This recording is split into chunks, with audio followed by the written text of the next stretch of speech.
suis Christian Romain, je suis horticulteur bar et je suis président de la filière horticole alsacienne Fleuriplantes d'Alsace. Fleuriplantes d'Alsace, ça regroupe des horticulteurs et des pépiniéristes. Ce qui est important pour le groupement, c'est l'animation de la filière. Et l'animation, ça consiste aussi en communication-promotion. Donc le label Elsass Géranium est né il y a une quinzaine d'années, parce qu'en Alsace, nous savons produire des géraniums et beaucoup d'autres plantes. Encore faut-il le faire savoir.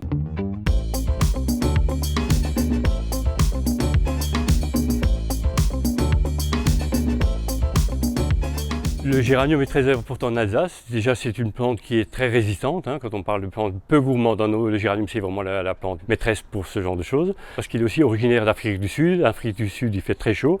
En Alsace aussi, nous avons des moments où il fait très chaud. Donc le géranium, c'est vraiment quelque chose qui fait partie de notre patrimoine. On peut pratiquement le dire comme ça. Même si son origine n'est pas d'ici, mais nous l'utilisons en Alsace depuis vraiment les 70-80 ans que le géranium est utilisé d'abord à petite échelle et maintenant c'est vraiment la plante maîtresse pour le fleurissement. Sur les imageries de Hansi, on voit déjà des plantes qui sont sur le rebord de fenêtre et les plantes, quand on regarde bien, c'est un géranium. Donc Hansi avait déjà compris que le géranium faisait aussi partie de notre tradition.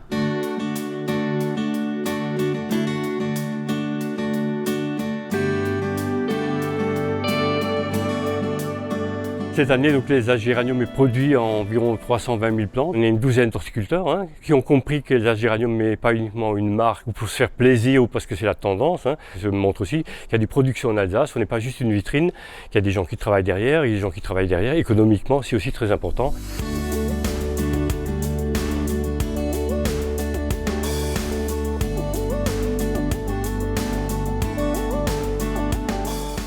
Il y a une charte derrière tout ça, qui est signée par nos horticulteurs. Il y a un cahier des charges qui est vraiment très précis et qui est vérifié chaque fois par notre animatrice. Je crois que c'est quelque chose qui montre aussi qu'on valorise pas uniquement la plante, mais aussi la culture de la plante.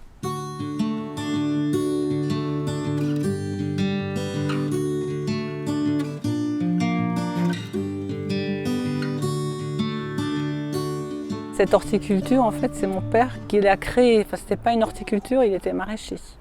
Et quand moi j'ai repris, j'ai converti l'entreprise en fleurs. En fait, mon père, il a commencé après la guerre.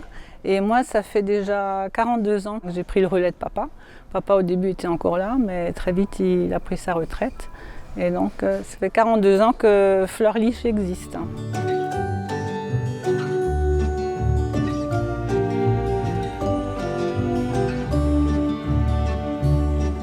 J'ai tout de suite compris que si déjà il y avait cette démarche qui était faite, il fallait participer parce que c'est une chance de pouvoir avoir son Elsass Géranium et franchement je ne regrette pas parce que c'est toujours un peu notre géranium chouchou, c'est celui-là qu'on préfère, c'est le géranium de l'horticulture.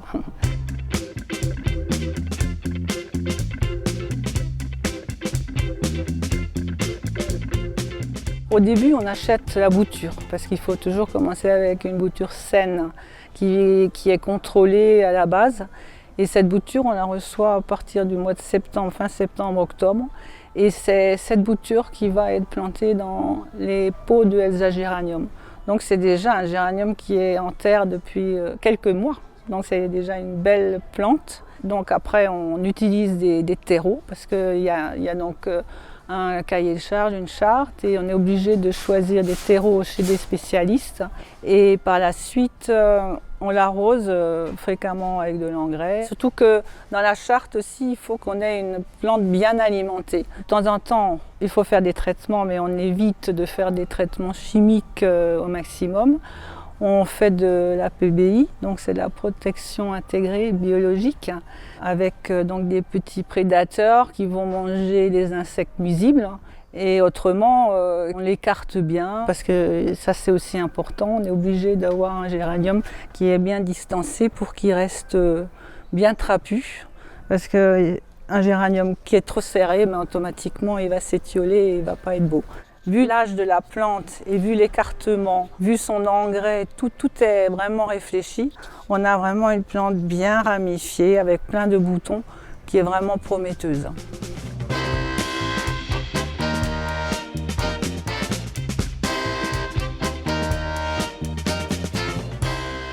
Si on fait ce métier, c'est qu'on aime les plantes.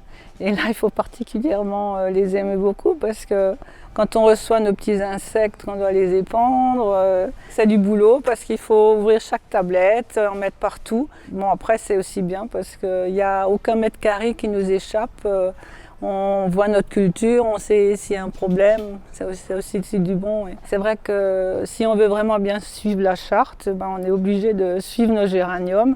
Et si on suit bien nos géraniums, au moins on est sûr d'avoir des beaux géraniums.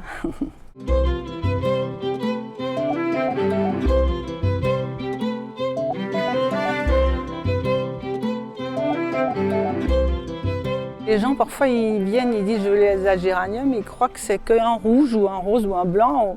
Maintenant, les agéraniums, c'est de façon cultivée. Il y a de toutes les sortes, toutes les couleurs. Là, on est à côté d'une nouvelle génération parce que les gens, ils veulent toujours un lierre, donc celui qui retombe beaucoup. Et par contre, ils disent toujours « il est bien, mais il a une petite fleur ». Et là, il y a une nouvelle recherche qui a été faite. C'est un lierre, mais avec une grosse fleur. Alors ça, c'est la nouveauté de l'année.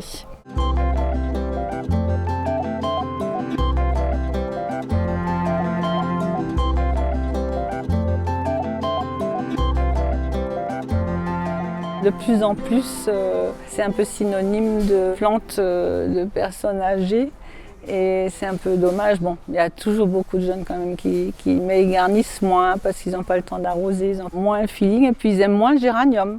Ils préfèrent de loin une autre plante parce que le géranium, ils l'ont vu et revu et c'est la plante de leur grand-mère. Mais bon, je pense que comme le géranium est très très résistant et quand même beaucoup plus facile que les autres plantes en général à cultiver ou à avoir sur le balcon, qui reviendront vers le géranium. Surtout qu'il existe tellement de couleurs, on peut faire des choses magnifiques. C'est ce qui fait la beauté d'une devanture, c'est une fleur adaptée à notre climat. C'est un grand poids, mais pas un poids de façon péjorative, mais une grande histoire entre l'Alsace et puis ces géraniums. Et moi j'ai grandi là-dedans, depuis que je suis petit je vois des serres remplies de géranium, donc pour moi voilà, c'est une fois de plus le pouvoir de mes générations passées et c'est notre produit phare.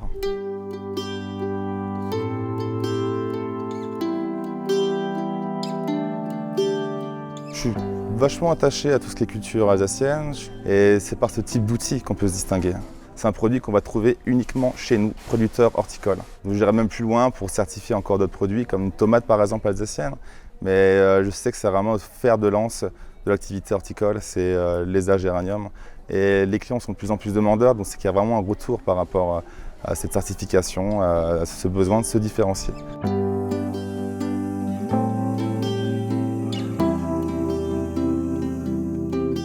Le géranium, c'est vraiment la plante maîtresse, mais nous avons aussi le point cétial de l'étoile d'Alsace. C'est aussi quelque chose qui est très, pas spécifique à la région, mais qui est beaucoup utilisé en Alsace, parce qu'on l'utilise au moment de Noël, du mois de décembre jusqu'à début janvier. Donc on a aussi mis en place un label pour le point cétial, donc l'étoile d'Alsace. Et c'est aussi des choses qui sont très importantes pour nous aussi, c'est de marquer à d'autres moments de la saison. Et on a aussi en pépinière arboricole, donc tout ce qui est les fruitiers. Ils essayent de mettre en place certaines choses comme la couette d'Alsace, c'est un peu plus compliqué, mais il y a aussi des choses comme ça qui se mettent en place tout doucement.